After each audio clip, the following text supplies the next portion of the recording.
Key Vegas witnesses just found and it's bad, all with one shocking thing in common.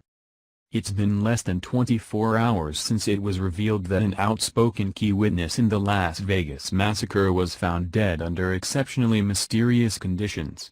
Now, we're learning that she wasn't alone. There are two more people who hold the keys to crucial details in the ongoing saga over Stephen Paddock, his motive, and if he had help.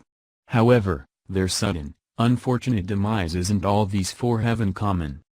A 28-year-old mom, Kimberly Suckomel, made it out of the shooting alive and uninjured, only to die a week later in her sleep sometime between the hours of 4:30 a.m. and 8:30 a.m. She was found dead in her bed by her grandmother, who arrived to care for Suckomel's child at 8:30 a.m., after the mother's husband had left for work 4 hours earlier.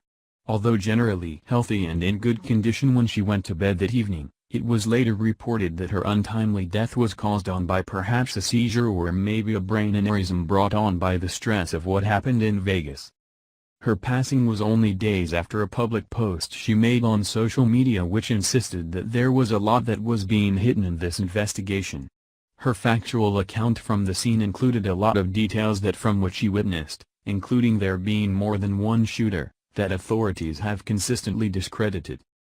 People questioning her death were immediately criticized by mainstream media and even the Las Vegas Sheriff's Department, who all insist that there's no conspiracy in this investigation.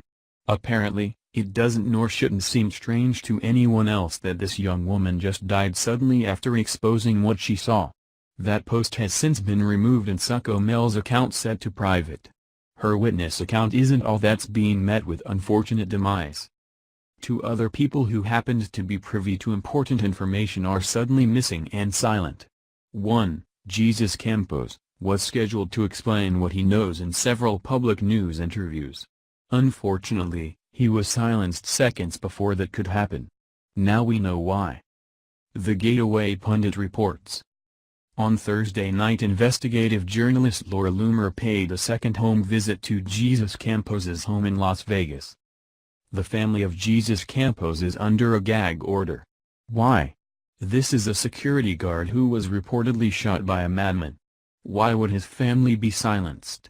This entire investigation is a complete mystery. Investigative journalist Mike Tokes visited the Campos home on Thursday night. He confirmed the family is under a gag order. On Saturday, a representative for Campos revealed the hotel security guard checked into a clinic moments before he was set to speak to the media about the Las Vegas massacre. Now, the Daily Mail has added to this mysterious disappearance of Campos, and now we're learning that he also has a very specific thing in common with the third key witness, Chad Nishimura, who worked as a valet for the Mandalay Bay and parked Paddock's car.